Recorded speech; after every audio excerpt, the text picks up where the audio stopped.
ಶ್ರೀ ಗಣೇಶ ಶಾರದಾ ಗುರುಭ್ಯೋ ನಮಃ.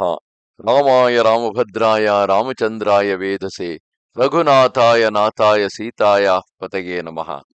ಶ್ರೋತೃಗಳಿಗೆ ಶ್ರೀಮದ್ ವಾಲ್ಮೀಕಿ ರಾಮಾಯಣ ಯುದ್ಧಕಾಂಡದ 92ನೆಯ ಸರ್ಗಕ್ಕೆ ಸ್ವಾಗತ.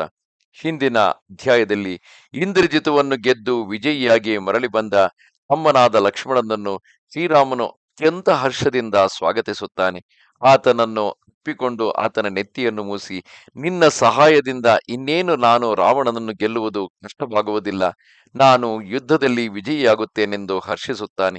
ತದನಂತರ ಸುಷೇಣನನ್ನು ಕರೆದು ಲಕ್ಷ್ಮಣನಿಗೂ ವಿಭೀಷಣ ಹನುಮಂತಾದಿ ಸಕಲ ವಾನರರಿಗೂ ಅವರ ಶರೀರದಲ್ಲಾಗಿರುವ ಗಾಯಗಳಿಗೆ ಸೂಕ್ತ ಚಿಕಿತ್ಸೆಯನ್ನು ಮಾಡಿ ಅವರೆಲ್ಲರಿಗೂ ಸುಧಾರಿಸಿಕೊಳ್ಳಲು ಹೇಳುತ್ತಾನೆ.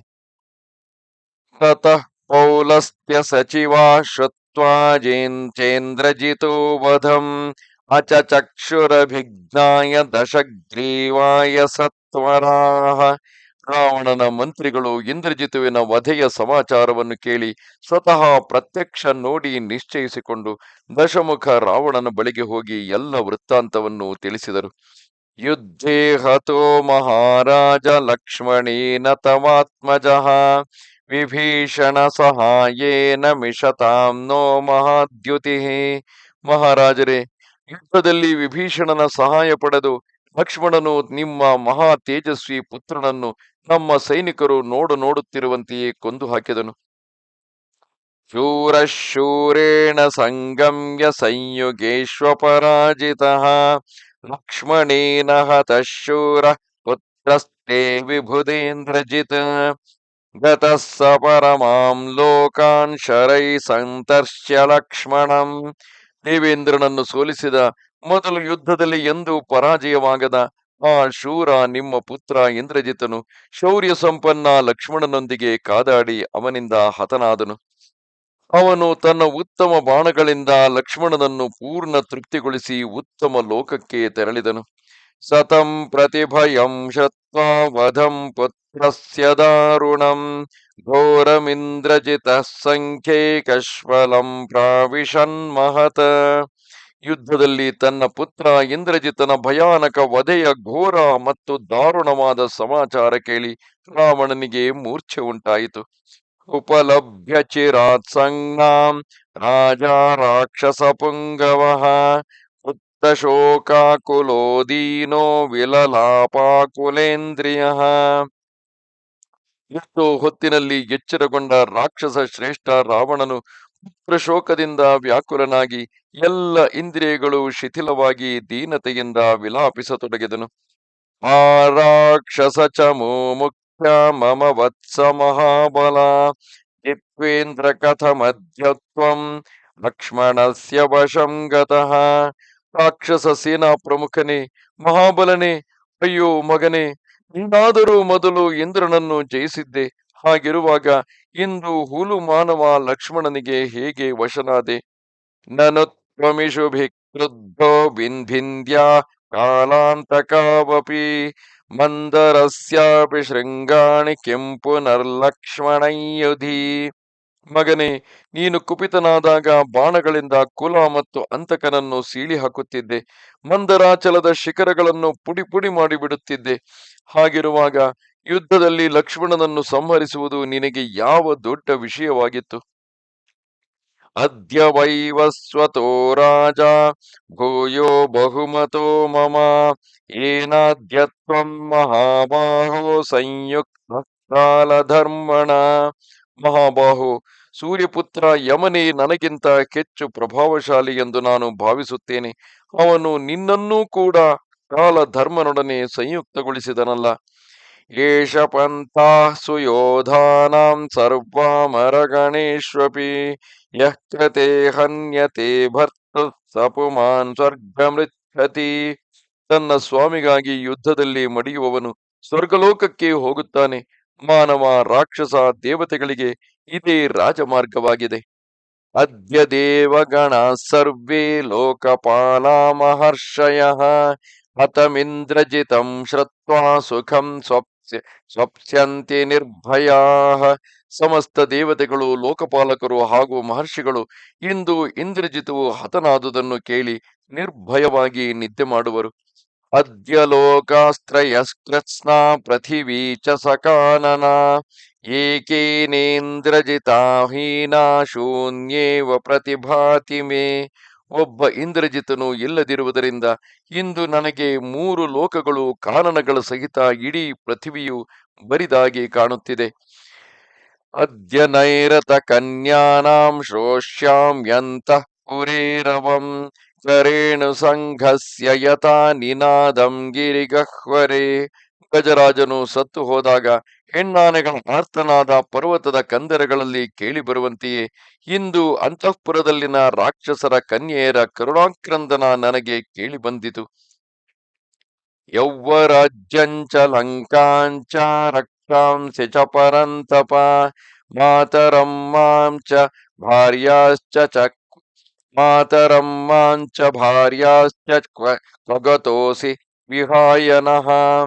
ಪರಂತಪ ಪುತ್ರನೇ, ಇಂದು ತನ್ನ ಯುವರಾಜ ಪದವನ್ನು, ಲಂಕೆಯನ್ನು, ಸಮಸ್ತ ರಾಕ್ಷಸರನ್ನು, ನಿನ್ನ ತಾಯಿಯನ್ನು, ನನ್ನನ್ನು ಮತ್ತು ನಿನ್ನ ಪತ್ನಿಯನ್ನು ಬಿಟ್ಟು ನೀನು ಎಲ್ಲಿಗೆ ಹೋದೆ? ಮಮ ನಾಮ ತ್ವಯಾ ವೀರ ಗತಸ್ಯ ಯಮಸಾದನಂ ಪ್ರೇತ ಕಾರ್ಯಾಣಿ ವಿಪರೀತೆ ಹಿ ವರ್ತಸೆ.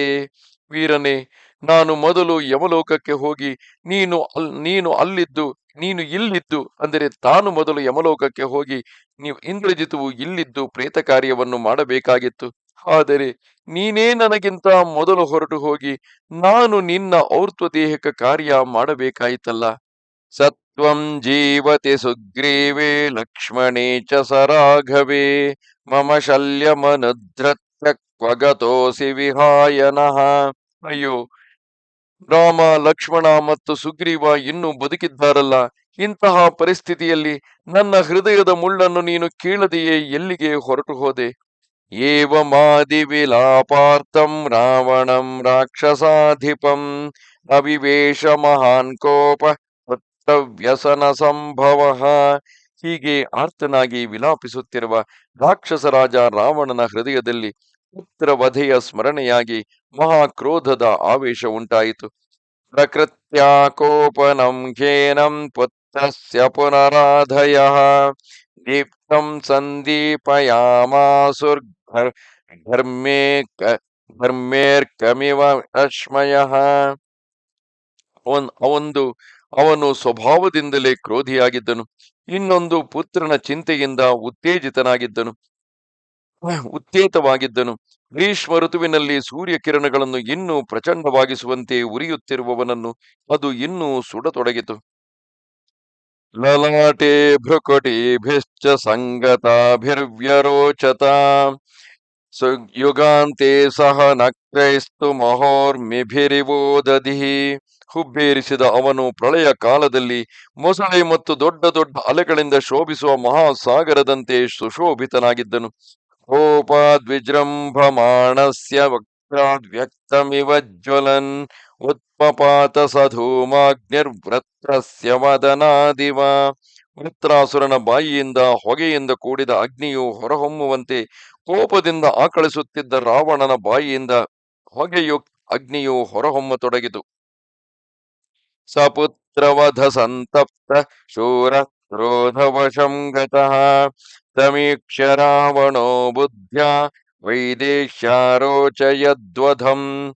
ಮಗನ ವಧೆಯಿಂದ ಪರಿತಪಿಸುತ್ತಿದ್ದ ಶೂರ ರಾವಣನು ಕ್ರೋಧಕ್ಕೆ ವಶೀಭೂತನಾಗಿ ಯೋಚಿಸುತ್ತಾ ವೈದೇಹಿಯನ್ನು ವಧಿಸುವುದೇ ಯುಕ್ತವೆಂದು ನಿಶ್ಚಯಿಸಿದನು. ತಸ್ಯ ಪ್ರಕೃತ್ಯಾ ರಕ್ತೆ ಚ ರಕ್ತೆ ಕ್ರೋಧಾಗ್ನಿನಾಪಿ ಚ ರಾವಣಸ್ಯ ಮಹಾಘೋರೆ ದೀಪ್ತೆ ನೇತ್ರೇ ಬಭೂವತುಃ. ರಾವಣನ ಕಣ್ಣುಗಳು ಮೊದಲೇ ಕೆಂಪಾಗಿದ್ದವು. ಈಗ ಕ್ರೋಧಾಗ್ನಿಯಿಂದ ಇನ್ನೂ ಕೆಂಪಾಗಿ ಅವನ ಆ ಉರಿಯುತ್ತಿರುವ ನೇತ್ರಗಳು ಮಹಾಘೋರವಾಗಿ ಕಾಣುತ್ತಿದ್ದವು. ಘೋರಂ ಪ್ರಕೃತ್ಯ ರೂಪಂ ತತ್ತಸ್ಯ ಕ್ರೋಧಾಗ್ನಿಮೂರ್ಛಿತಂ ಬಭೂವ ರೂಪಂ ಕ್ರುದ್ಧಸ್ಯ ರುದ್ರಸ್ಯೇವ ದುರಾಸದಂ. ರಾವಣನ ರೂಪ ಸ್ವಾಭಾವಿಕವಾಗಿಯೇ ಭಯಂಕರವಾಗಿತ್ತು. ಈಗ ಕ್ರೋಧಾಗ್ನಿಯ ಪ್ರಭಾವದಿಂದ ಇನ್ನೂ ಭಯಾನಕವಾಗಿತ್ತು. ಕುಪಿತನಾದ ರುದ್ರನಂತೆ ದುರ್ಜಯನಾಗಿ ಕಂಡುಬರತೊಡಗಿದನು.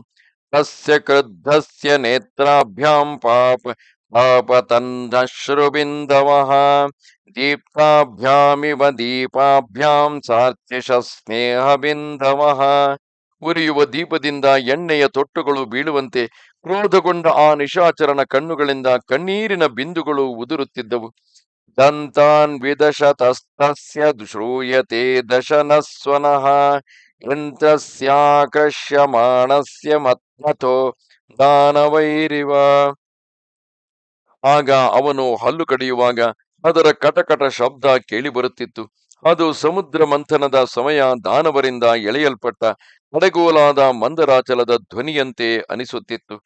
ಕಾಲಾಗ್ನಿರಿವ ಸಂಕ್ರುದ್ಧೋ ಯಾಂ ಯಾಂ ದಿಶಮವೈಕ್ಷತ ತಸ್ಯಾಂ ತಸ್ಯಾಂ ಭಯತ್ರಸ್ತ ರಾಕ್ಷಸಾ ಸಂವಿಲಿಲ್ಯರೆ. ಕಾಲಾಗ್ನಿಯಂತೆ ಅತ್ಯಂತ ಕುಪಿತನಾಗಿ ಅವನು ದೃಷ್ಟಿ ಹರಿಸಿದ ದಿಕ್ಕಿನಲ್ಲಿ ನಿಂತಿರುವ ರಾಕ್ಷಸರು ಭಯಗೊಂಡು ಕಂಬಗಳ ಹಿಂದೆ ಅವಿತುಕೊಳ್ಳುತ್ತಿದ್ದರು. ಸಮಂತಕಮಿವ ಕ್ರುದ್ಧಂ ಚರಾಚರ ಶಿಖಾದಿಶುಂ ವೀಕ್ಷಮಾಣಂ ದಿಶಃ ಸರ್ವಾ ರಾಕ್ಷಸಾನೋಪಚಕ್ರಮುಹು. ಚರಾಚರ ಪ್ರಾಣಿಗಳನ್ನು ನುಂಗಲು ಇಚ್ಛಿಸುವ ಕಾಲನಂತೆ ಎಲ್ಲ ದಿಕ್ಕುಗಳನ್ನು ನೋಡುತ್ತಾ ಇರುವ ರಾವಣನ ಬಳಿಯಲ್ಲಿ ರಾಕ್ಷಸರು ಸುಳಿಯುತ್ತಿರಲಿಲ್ಲ. ತತಃ ಪರಮ ಸಂಕ್ರುದ್ಧೋ ರಾವಣೋ ರಾಕ್ಷಸಾಧಿಪಃ ಅಬ್ರವೀದ್ರಕ್ಷಸಾಂ ಮಧ್ಯೆ ಸಂಸ್ತಂಭಯಿಷುರಾಹವೇ.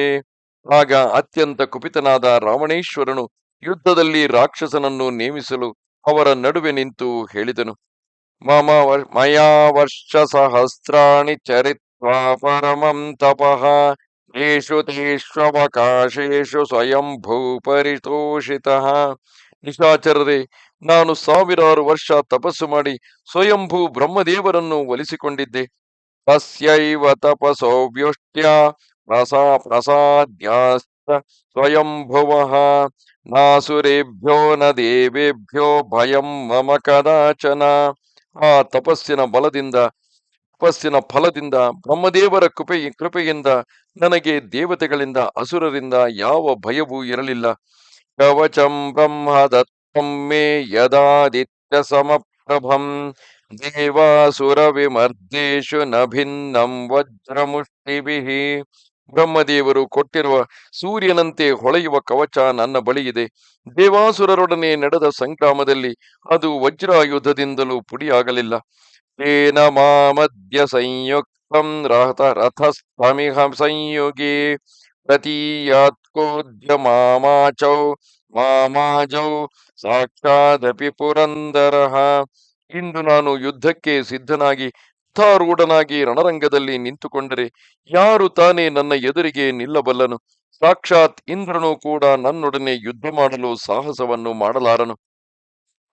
ಯತ್ ತದಾಭಿಪ್ರಸನ್ನೇನ ಸಶರಂ ಕಾರ್ಮುಕಂ ಮಹತ ದೇವಾಸುರ ವಿಮರ್ದೇಶು ಮಮ ದತ್ತಂ ಸ್ವಯಂಭುವ ಅದ್ಯ ತೂರ್ಯಶತೈರ್ಭೀಮಂ ಧನುರುತ್ಥಾಪ್ಯತಾಂ ಮಮ ರಾಮ ಲಕ್ಷ್ಮಣಯೋರೇವ ವಧಾಯ ಪರಮಾಹವೇ. ಅಂದು ದೇವಾಸುರರ ಸಂಗ್ರಾಮದಲ್ಲಿ ಪ್ರಸನ್ನರಾದ ಬ್ರಹ್ಮದೇವರು ಕರುಣಿಸಿದ ಬಾಣ ಸಹಿತ ವಿಶಾಲವಾದ ಭಯಾನಕ ಧನುಸ್ಸನ್ನು 100 ಮಂಗಲ ವಾದ್ಯಗಳೊಂದಿಗೆ ಮಹಾಸಮರದಲ್ಲಿ ರಾಮ ಲಕ್ಷ್ಮಣರ ವಧೆಯನ್ನು ಮಾಡಲಿಕ್ಕಾಗಿಯೇ ಉಪಯೋಗಿಸಲಾಗುವುದು. ಸಪುತ್ರವಧ ಸಂತಪ್ತ ಕ್ರೂರ ಕ್ರೋಧವಶಂ ಗತಃ ಸಮೀಕ್ಷ ರಾವಣೋ ಬುದ್ಧ್ಯಾ ಸೀತಾಂ ಹಂತುಂ ವ್ಯವಸ್ಯತ. ಪುತ್ರವಧೆಯಿಂದ ಸಂತಪ್ತನಾಗಿ ಕ್ರೋಧಕ್ಕೆ ವಶನಾದ ಕ್ರೂರ ರಾವಣನು ತುಂಬಾ ಯೋಚಿಸಿ ಸೀತೆಯನ್ನು ಕೊಂದು ಹಾಕುವುದೆಂದೇ ನಿಶ್ಚಯಿಸಿದನು. ಪ್ರತ್ಯವೇಕ್ಷ್ಯತು ತಾಂ ರಾಕ್ಷಸ್ಸು ಘೋರೋ ಘೋರ ದರ್ಶನಃ ದೀನೋ ದೀನಸ್ವರಾನ್ ಸರ್ವಾಂ ಸ್ಥಾನುವಾಚ ನಿಶಾಚರ. ಅವನ ಕಣ್ಣುಗಳು ಕ್ರೋಧದಿಂದ ಕೆಂಪಾದವು. ಆಕೃತಿ ಅತ್ಯಂತ ಭಯಾನಕವಾಗಿ ಕಾಣತೊಡಗಿತು. ಅವನು ಎಲ್ಲೆಡೆ ದೃಷ್ಟಿ ಹರಿಸಿ ಪುತ್ರನಿಗಾಗಿ ದುಃಖಿತನಾಗಿ ದೀನ ಸ್ವರದಿಂದ ಸಮಸ್ತ ನಿಶಾಚರರಲ್ಲಿ ಹೇಳಿದನು. ಮಾಯಯಾ ಮಮ ವತ್ಸೇನ ವಂಚನಾರ್ಥಂ ವನೌಕಸಾಂ ಕಿಂಚಿದೇವ ಹತಂ ತತ್ರ ತತ್ರ ಸೀತೆಯಮಿತಿ ದರ್ಶಿತಂ. ತನ್ನ ಮಗನು ಮಾಯೆಯಿಂದ ಕೇವಲ ದಾನವರನ್ನು ವಂಚಿಸಲು ಒಂದು ಆಕೃತಿಯನ್ನು ಇವಳು ಸೀತೆ ಎಂದು ಹೇಳಿ ತೋರಿಸಿ, ಅಂದರೆ ಆ ಮಾಯಾ ಸೀತೆಯನ್ನು ಸುಳ್ಳು ಸುಳ್ಳೆ ಅದರ ವಧೆಯನ್ನು ಮಾಡಿದ್ದನು. ತದಿದಂ ತತ್ವಮೇವಾಹಂ ಕರಿಷ್ಯೆ ಪ್ರಿಯಮಾತ್ಮನಃ ವೈದೇಹೀಂ ನಾಶಯಿಷ್ಯಾಮಿ ಕ್ಷತ್ರಬಂಧು ಮನುವ್ರತಾಂ. ಆದರೆ ಆ ಸುಳ್ಳನ್ನು ಇಂದು ನಾನು ನಿಜವಾಗಿಸುವೆನು ಮತ್ತು ಹೀಗೆ ಮಾಡಿ ನನಗೆ ಪ್ರಿಯವಾದುದನ್ನು ಮಾಡುವೆನು. ಆ ಕ್ಷತ್ರಿಯಾಧಮ ರಾಮನಲ್ಲಿ ಅನುರಾಗವಿಟ್ಟಿರುವ ಸೀತೆಯನ್ನು ಕೊಂದು ಹಾಕುವೆನು.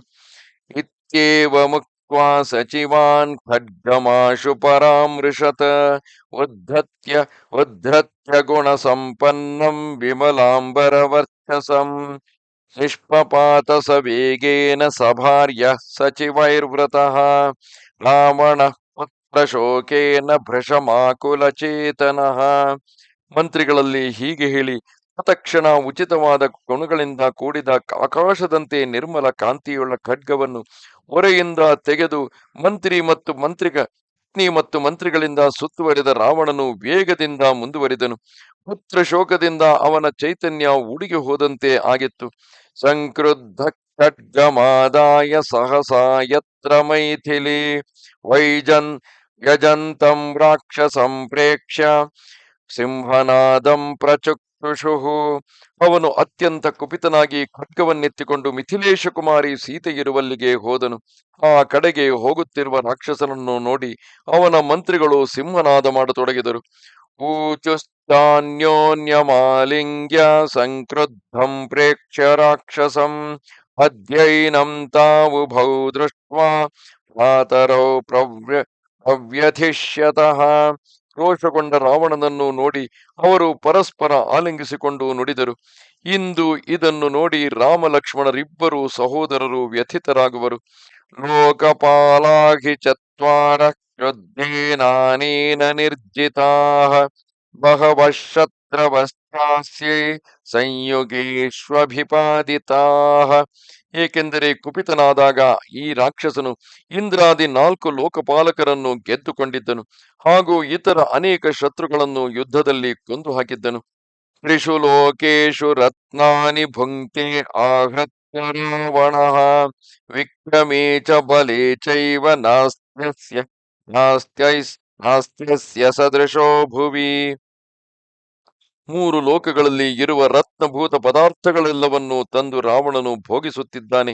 ಭೂಮಂಡಲದಲ್ಲಿ ಇವನಿಗೆ ಸಮಾನರಾದ ಪರಾಕ್ರಮಿ ಮತ್ತು ಬಲವಂತನು ಬೇರೆ ಯಾರೂ ಇಲ್ಲ.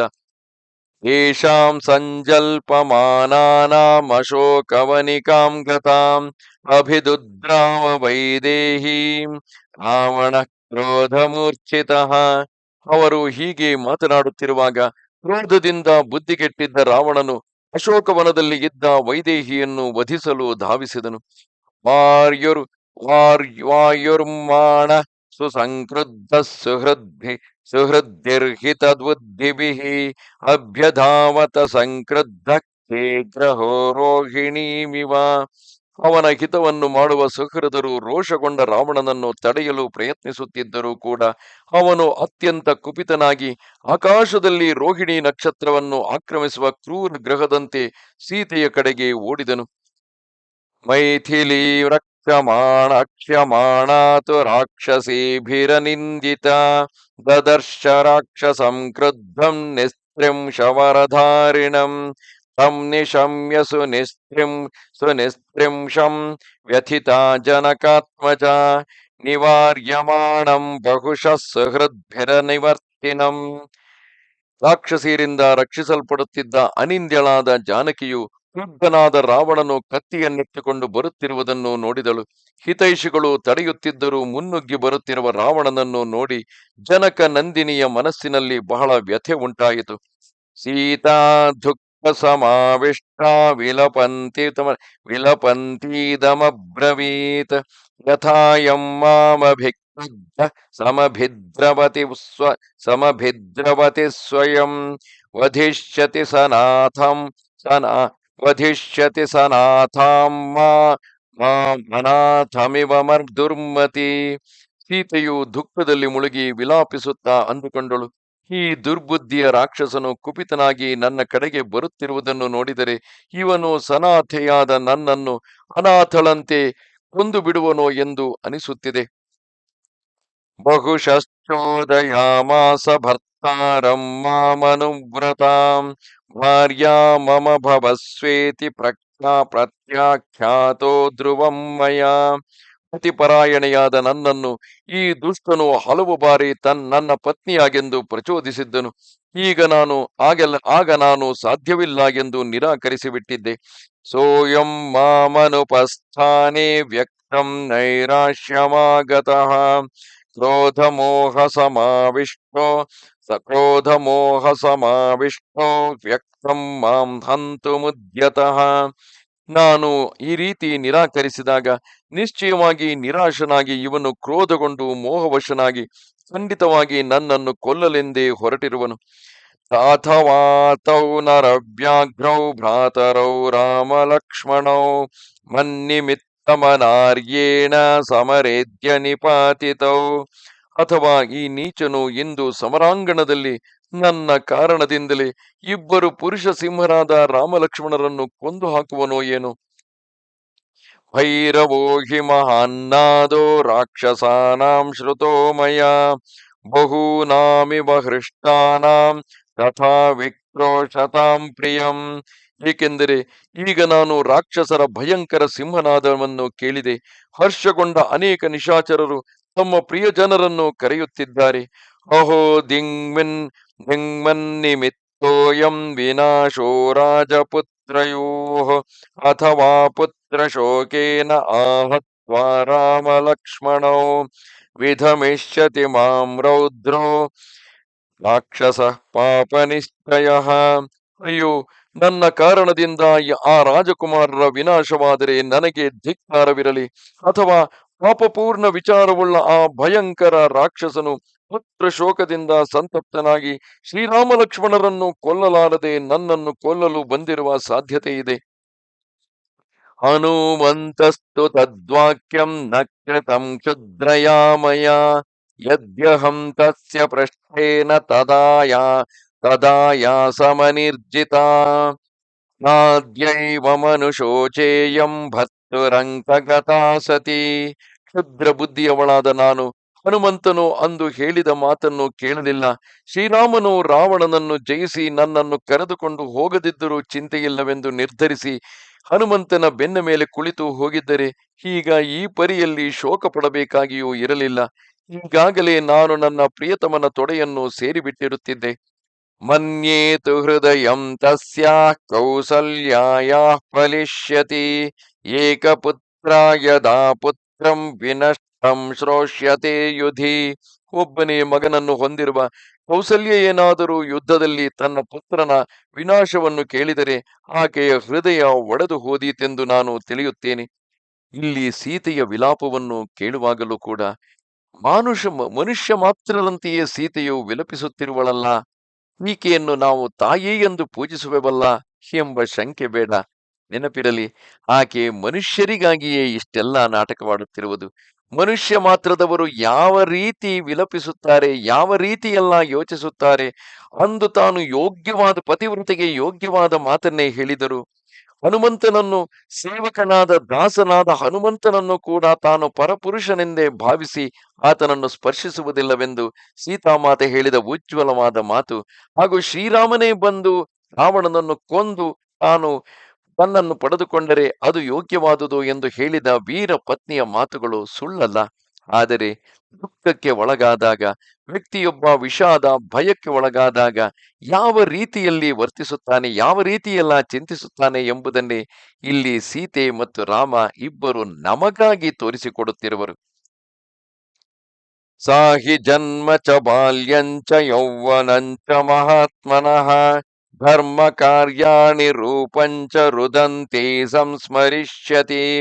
ಅವಳು ಅಳುತ್ತಾ ತನ್ನ ಮಹಾತ್ಮ ಪುತ್ರನ ಜನ್ಮ, ಬಾಲ್ಯಾವಸ್ಥೆ, ಯೌವನಾವಸ್ಥೆ, ಧರ್ಮ, ಕರ್ಮ ಹಾಗೂ ರೂಪವನ್ನು ಸ್ಮರಿಸುವಳು. ನಿರಾಶಾ ನಿಹತೆ ಪುತ್ರೇ ದತ್ವಾ ಶ್ರಾದ್ದಮಚೇತನ ಅಗ್ನಿಮಾವೇಕ್ಷತೆ ನೂನಮಪೋ ವಾಪಿ ಪ್ರವೇಕ್ಷ್ಯತಿ. ತನ್ನ ಮಗನು ಮಡಿಯಲು ಜೀವನದಲ್ಲಿ ಜಿಗುಪ್ಸೆ ಹೊಂದಿ ನಿಶ್ಚೇಷ್ಟಿತಳಂತಾಗಿ ಅವನ ಶ್ರಾದ್ದ ಮಾಡಿ ನಿಶ್ಚಯವಾಗಿ ಬೆಂಕಿಗೆ ಬೀಳುವಳು ಅಥವಾ ಸರಯೂ ನದಿಯಲ್ಲಿ ಆತ್ಮ ವಿಸರ್ಜನೆ ಮಾಡುವಳು. ಧಿಗಸ್ತು ಕುಬ್ಜಾಮಸತೀಂ ಮಂಥರಾಂ ಪಾಪ ನಿಶ್ಚಯಾಂ ಯನ್ನಿಮಿತ್ತಮಿಮಶ್ ಯನ್ನಿಮಿತ್ತಮಿಮಶೋಕಂ ಕೌಸಲ್ಯಾ ಪ್ರತಿಪತ್ಸ್ಯತೆ. ಯಾವಳ ಕಾರಣದಿಂದ ಕೌಸಲ್ಯಾದೇವಿಯು ಇಂತಹ ದಾರುಣವಾದ ಶೋಕವನ್ನು ಹೊಂದಿರುವಳು, ಅಂತಹ ಕುಲಟೆಯಾದ ಪಾಪ ನಿಶ್ಚಯಗಳಾದ ಮಂಥರಿಗೆ ಧಿಕ್ಕಾರವಿರಲಿ. ಇತ್ಯೇವಂ ಮೈಥಿಲೀಂ ದೃಷ್ಟ್ವಾ ವಿಲಪಂತೀಂ ತಪಸ್ವಿನೀಂ ರೋಹಿಣೀಮಿವ ಚಂದ್ರೇಣ ವಿನಾ ಗ್ರಹವಶಂ ಗತಾಂ ಏತಸ್ಮಿನ್ನಂತರೇ ತಸ್ಯ ಅಮಾತ್ಯ ಶೀಲವಾನ್ ಪೃಥ್ವಚಿಃ ಸುಪಾರ್ಶ್ವೋ ನಾಮ ಮೇಧಾವಿ ರಾವಣಂ ರಕ್ಷಸಾಂ ವಧಂ ನಿವಾರ್ಯಮಾಣಃ ಸಚಿವೈರಿದಂ ವಚನಮಬ್ರವೀತ್. ಚಂದ್ರನಿಂದ ಬೇರ್ಪಟ್ಟು ಬೇರೆ ಗ್ರಹಕ್ಕೆ ವಶವಾದ ರೋಹಿಣಿಯಂತೆ ಕಾಣುತ್ತಿದ್ದ ಸೀತಾದೇವಿಯು ಹೀಗೆ ಗೋಳಾಡುತ್ತಿರುವುದನ್ನು ನೋಡಿ ಶೀಲವಂತನಾದ ಶುಚಿಯಾದ ಮೇಧಾವಿಯಾದ ಸುಪಾರ್ಶ್ವನೆಂಬ ರಾವಣನ ಮಂತ್ರಿಯು ಇತರ ಮಂತ್ರಿಗಳು ತಡೆಯಲ್ಪಡುತ್ತಿದ್ದರೂ ಪರಿಗಣಿಸದೆ ರಾವಣನಲ್ಲಿ ಹೇಳಿದಳು, ಕಥಂ ನಾಮ ದಶಗ್ರೀವ ಸಾಕ್ಷಾದ್ ವೈಶ್ರವಣಾನುಜ ಹಂತುಮಿಚ್ಛಸಿ ವೈದೇಹಿ ಕ್ರೋಧಾಧರ್ಮಮಪಸ್ಯ ಚ. ಮಹಾರಾಜ ದಶಗ್ರೀವನೇ, ನೀನು ಸಾಕ್ಷಾತ್ ಕುಬೇರನ ತಮ್ಮನಾಗಿರುವೆ. ಹಾಗಿರುವಾಗ ಕ್ರೋಧದಿಂದಾಗಿ ಧರ್ಮಕ್ಕೆ ತಿಲಾಂಜಲಿ ಕೊಟ್ಟು ವೈದೇಹಿಯನ್ನು ವಧಿಸಲು ಏಕೆ ಇಚ್ಛಿಸುತ್ತಿರುವೆ? ವೇದ ವಿದ್ಯಾವ್ರತ ಸ್ನಾತ ಸ್ವಕರ್ಮ ನಿರತಸ್ತಥಾ ಸ್ತ್ರೀಯ ತಸ್ಮಾದ್ವಧಂ ವೀರ ಮನ್ಯಸೇ ರಾಕ್ಷಸೇಶ್ವರ.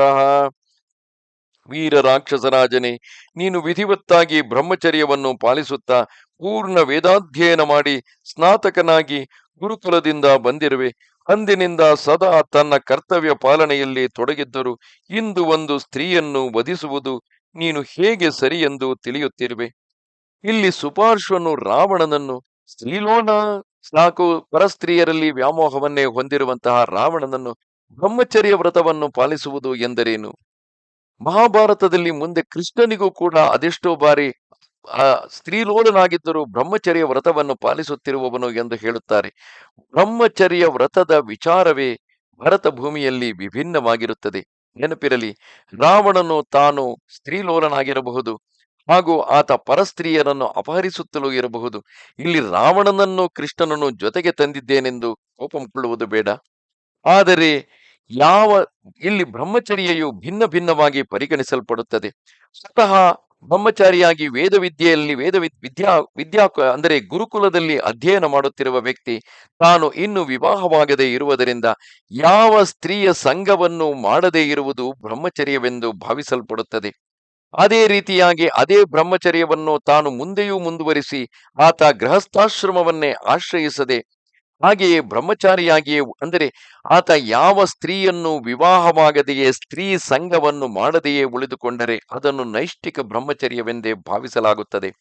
ಒಂದೊಮ್ಮೆ ಆತ ಗೃಹಸ್ಥನಾದ ಮೇಲೂ ಕೂಡ ತನಗೆ ಚಪಲವು ಬಂದಾಗಲೆಲ್ಲ ಹೆಣ್ಣಿನೊಡನೆ ಸೇರುವಂತಹ ಕಾರ್ಯಕ್ಕೆ ತೊಡಗದೆ ತನ್ನ ಸ್ವಂತ ಹೆಂಡತಿಯೇ ಆದರೂ ತನಗೆ ಬೇಕಾದಾಗೆಲ್ಲ ಆಕೆಗೆ ಬಲವಂತ ಮಾಡುತ್ತಾ ಆಕೆಯ ಮೇಲೆ ಬಲವಂತದಿಂದ ಸಂಭೋಗವನ್ನು ಮಾಡದೆ ಯಾವಾಗ ಆಕೆ ಋತುಸ್ನಾತಳಾಗಿರುವಳು ಅಂದರೆ ಆಕೆಯ ಋತುಸ್ರಾವವು ಮುಗಿದು ಆಕೆ ನೀರು ಹಾಕಿಕೊಂಡು ಮತ್ತೆ ಪರಿಶುದ್ಧಳಾಗಿ ಋತುಸ್ರಾವವಾಯಿತೆಂದರೆ ಅಶುದ್ಧವಾಯಿತೆಂದು ಅರ್ಥವಲ್ಲ.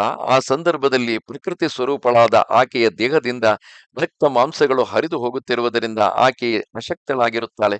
ಆ ಕಾರಣದಿಂದಾಗಿ ಆಕೆ ತನ್ನ ಆ ಗರ್ಭದಲ್ಲಿರುವಂತಹ ಅಂಶಗಳನ್ನು ಕಳೆದುಕೊಂಡು ಮತ್ತೆ ಶುಭ್ರಳಾಗಿ ಬಂದಿರುತ್ತಾಳೆಂಬ ಭಾವದಲ್ಲಿ ಹೇಳುತ್ತಿರುವುದು. ಆ ರೀತಿ ಋತುಸ್ನಾತಳಾಗಿ ಬಂದಿದ್ದಾಗ ಸಹಜವಾಗಿ ಆ ಋತುಸ್ನಾತವಾದ ಸಂದರ್ಭದಲ್ಲಿ ಸ್ತ್ರೀಯರಿಗೆ ಅತ್ಯಧಿಕವಾದ ಕಾಮವಾಂಛಲ್ಯ ಇರುತ್ತದೆ. ಈ ರೀತಿಯಾಗಿ ಯಾವಾಗ ತನ್ನ ಸ್ವಸ್ತ್ರೀಯೂ ಕೂಡ ಕಾಮವಾಂಛಲ್ಯವನ್ನು ಹೊಂದಿರುವಳು, ಯಾವಾಗ ಆಕೆ ಸಮಾಗಮವನ್ನು ಅಪೇಕ್ಷಿಸುತ್ತಿರುವಳು, ಆಗ ಆಕೆಯೊಡನೆ ಸಮಾಗಮವನ್ನು ಮಾಡುವಂತಹ ವ್ಯಕ್ತಿ ಬಾಕಿ ಇತರ ಸಂದರ್ಭಗಳಲ್ಲಿ ಆಕೆಗೆ ಮುದ ನೀಡುತ್ತಿದ್ದರು ಆಕೆಯನ್ನು ರಮಿಸುತ್ತಿದ್ದರೂ ಕೂಡ ಆಕೆಯೊಡನೆ ಸಂಭೋಗ ಮಾಡದಂತಹ ವ್ಯಕ್ತಿಯನ್ನು ಗೃಹಸ್ಥನಾದರೂ ಬ್ರಹ್ಮಚಾರಿ ಎಂದೇ ಭಾವಿಸಲಾಗುತ್ತದೆ. ತಮ್ಮ ಮಾಹಿತಿಗಾಗಿ ತಿಳಿಸುತ್ತಿರುವೆ. ಮೈಥಿಲೀಂ ರೂಪ ಸಂಪನ್ನಾಂ ಪ್ರತ್ಯವೇಕ್ಷ ಸ್ವಪಾರ್ಥಿವ ತಸ್ಮಿನ್ನೇವ ಸಹಸ್ಮಾಭಿರಾಹವೇ ಕ್ರೋಧಮುತ್ಸೃಜ. ಪೃಥಿವೀಪತೆ, ಈ ಮಿಥಿಲೇಶ ಕುಮಾರಿಯ ದಿವ್ಯ ರೂಪವನ್ನು ನೋಡು. ನೋಡಿ ಆಕೆಯ ಮೇಲೆ ದಯ ತೋರು. ಯುದ್ಧದಲ್ಲಿ ನಮ್ಮೊಂದಿಗೆ ನಡೆದು ರಾಮನ ಮೇಲೆಯೇ ನಿನ್ನ ಕ್ರೋಧವನ್ನು ತೀರಿಸಿಕೊ. ಅಂದರೆ ನಿನಗೆ ಪುತ್ರ ವಧೆಯಿಂದ ಉಂಟಾದ ಕ್ರೋಧವನ್ನು, ಇಂದ್ರಜಿತುವಿನ ವಧೆಯಿಂದ ಉಂಟಾದ ಕ್ರೋಧವನ್ನು ಒಂದು ಹೆಣ್ಣನ್ನು ವಧಿಸಿ ತೀರಿಸಿಕೊಂಡು ಮತ್ತೊಮ್ಮೆ ಹೇಡಿ ಎನಿಸಿಕೊಳ್ಳುವೆಯಾ? ಇದು ಸರಿಯಲ್ಲ. ಪುರುಷನಾದವನು ತನ್ನಲ್ಲಿ ಏನೇ ಕೋಪವಿದ್ದರೂ, ತನ್ನ ವ್ಯಗ್ರತೆ ಇದ್ದರೂ ಆತ ಮತ್ತೊಬ್ಬ ಪುರುಷನ ಮೇಲೆ ಅದನ್ನು ತೋರಿಸಿಕೊಂಡರೆ ಅದು ಯೋಗ್ಯವೆನಿಸುತ್ತದೆ. ಆದರೆ ಅಬಲೆಯಾದ, ತನ್ನಿಂದ ಏನೂ ಮಾಡಲಾಗದಂತೆ ಬಹಳ ಸುಲಭವಾಗಿ ಸಿಕ್ಕಿಬಿದ್ದಿರುವ ಹೆಣ್ಣಿನ ಮೇಲೆ ಆ ರೀತಿಯಾಗಿ ತನ್ನ ಕ್ರೋಧವನ್ನು ತೋರಿಸಿಕೊಳ್ಳುವುದಾಗಲಿ, ತನ್ನ ಶಕ್ತಿಯನ್ನು ತೋರಿಸಿಕೊಳ್ಳುವುದಾಗಲಿ, ಅದೆಷ್ಟೋ ಅತ್ಯಾಚಾರಿಗಳು ತಮ್ಮ ಬಲೆಗೆ ಬಿದ್ದ ಒಂಟಿ ಹೆಣ್ಣನ್ನು ಬಲಾತ್ಕಾರ ಮಾಡುತ್ತಾರಲ್ಲ. ಜಗತ್ತಿನಲ್ಲಿ ಅದೆಂತಹ ಕೆಟ್ಟ ಹೇಡಿಗಳಾಗಿರಬಹುದು, ಅದೆಷ್ಟು ಜನ್ಮಗಳು ಅವರು ಅದಕ್ಕಾಗಿ ಅನುಭವಿಸಬೇಕಾಗಿ ಬರಬಹುದು. ಒಬ್ಬ ಪುರುಷನನ್ನು ವಿರೋಧಿಸಿ ಆ ಪುರುಷನನ್ನು ಕೊಂದು ಗೆದ್ದು ಆ ಸ್ತ್ರೀಯನ್ನು ಪಡೆದುಕೊಂಡು ಬಂದು ಆಕೆಯನ್ನು ಒಲಿಸಿಕೊಂಡು ಆಕೆಯ ಸಂತೋಷದಿಂದ ಒಪ್ಪಿಕೊಂಡಾಗ ಆಕೆಯೊಡನೆ ಸಮಾಗಮ ಮಾಡುವುದು ಯೋಗ್ಯ ವೀರ ಪುರುಷನ ಲಕ್ಷಣವಾಗಿರುತ್ತದೆ. ಆದರೆ ಒಂದು ಹೆಣ್ಣನ್ನು ತೆಗೆದುಕೊಂಡು ಬಂದು ಆಕೆಗೆ ಬಲಾತ್ಕಾರ ಮಾಡಲು, ಒಂದೊಮ್ಮೆ ರಾವಣನು ಬಲಾತ್ಕಾರ ಮಾಡಲು ಹೋಗಿದ್ದರೆ ಆತ ಉಳಿಯುತ್ತಿರಲಿಲ್ಲ, ಅದು ಬೇರೆಯೇ ವಿಷಯ. ಹಾಗೆ ಈಗ ಆಕೆಯನ್ನು ವಧಿಸಲು ಹೋಗುತ್ತಿರುವುದು ಅದಕ್ಕೆ ಸಮಾನವಾದ ಕೃತ್ಯವೇ ಆಗಿದೆ ಎಂದು ಇಲ್ಲಿ ಸುಪಾರ್ಶ್ವನು ರಾವಣನಿಗೆ ಮನದಟ್ಟು ಮಾಡಿಕೊಡುತ್ತಿರುವನು. ಅಭ್ಯುತ್ಥಾನಂ ತ್ವಮದ್ಯೈವ ಕೃಷ್ಣ ಪಕ್ಷ ಚತುರ್ದಶಿ ಕೃತ್ವಾ ನಿರ್ಯಾಖ್ಯಮಾವಾಸ್ಯಾಂ ವಿಜಯಾಯ ಬಲೈರ್ವ್ರತಃ. ಇಂದು ಕೃಷ್ಣ ಪಕ್ಷದ ಚತುರ್ದಶಿಯಾಗಿದೆ. ಆದ್ದರಿಂದ ಇಂದೇ ಯುದ್ಧದ ಸಿದ್ಧತೆ ಮಾಡಿ ನಾಳೆ ಅಮಾವಾಸ್ಯೆಯ ದಿನ ಸೈನ್ಯದೊಂದಿಗೆ ವಿಜಯಕ್ಕಾಗಿ ಪ್ರಸ್ಥಾನ ಮಾಡಿರಿ. ಶೂರೋ ಧೀಮಾನ್ ರಥೀ ಖಡ್ಗೀ ರಥ ಪ್ರವರಮಾಸ್ಥಿತಃ ಹತ್ವಾ ದಾಶರಥಿಂ ರಾಮಂ ಭವಾನ್ ಪ್ರಾಪ್ಸ್ಯಸಿ ಮೈಥಿಲಿ. ನೀನು ಶೂರ, ವೀರ, ಬುದ್ಧಿವಂತ ಮತ್ತು ವೀರರಥಿಯಾಗಿರುವೆ. ಒಂದು ಶ್ರೇಷ್ಠ ರಥಾರೂಢನಾಗಿ ಖಡ್ಗವನ್ನು ಎತ್ತಿಕೊಂಡು ಯುದ್ಧ ಮಾಡು. ದಶರಥನಂದನ ರಾಮನನ್ನು ವಧಿಸಿ ನೀನು ಸೀತೆಯನ್ನು ಪಡೆದುಕೊಳ್ಳುವೆ. ಸತದ್ದುರಾತ್ಮ ಸುಹೃದ ನಿವೇದಿತಂ ವಚಃ ಸುಧರ್ಮ್ಯಂ ಪ್ರತಿಗೃಹ್ಯ ರಾವಣ ಗೃಹಂ ಜಗಾಮಾಥ ತತಶ್ಚ ವೀರ್ಯವಾನ್ ಪುನಃ ಸಭಾಂ ಚ ಪ್ರಯಯೌ ಸುಹೃದ್ರತಃ. ಮಿತ್ರನು ಹೇಳಿದ ಆ ಉತ್ತಮ ಧರ್ಮ ಅನುಕೂಲ ಮಾತನ್ನು ಸ್ವೀಕರಿಸಿ ಬಲವಂತ ದುರಾತ್ಮ ರಾವಣನು ಅರಮನೆಗೆ ಮರಳಿ ಅಲ್ಲಿಂದ ತನ್ನ ಸುಹೃದಯರೊಂದಿಗೆ ರಾಜಸಭೆಯನ್ನು ಪ್ರವೇಶಿಸಿದನು. ಇಲ್ಲಿಗೆ ಶ್ರೀ ವಾಲ್ಮೀಕಿ ವಿರಚಿತ ಆರ್ಷರಾಮಾಯಣ ಆದಿಕಾವ್ಯದ ಯುದ್ಧಕಾಂಡದಲ್ಲಿ 92ನೆಯ ಸರ್ಗ ಪೂರ್ಣವಾಯಿತು. ನಮಸ್ತೆ ಶಾರದಾ ದೇವಿ ಕಾಶ್ಮೀರ ಪುರವಾಸಿನಿ ತ್ವಾಮಹಂ ಪ್ರಾರ್ಥಯೇ ನಿತ್ಯಂ ವಿದ್ಯಾದಾನಂಚ ದೇಹಿಮೆ. ನಮಸ್ಕಾರ.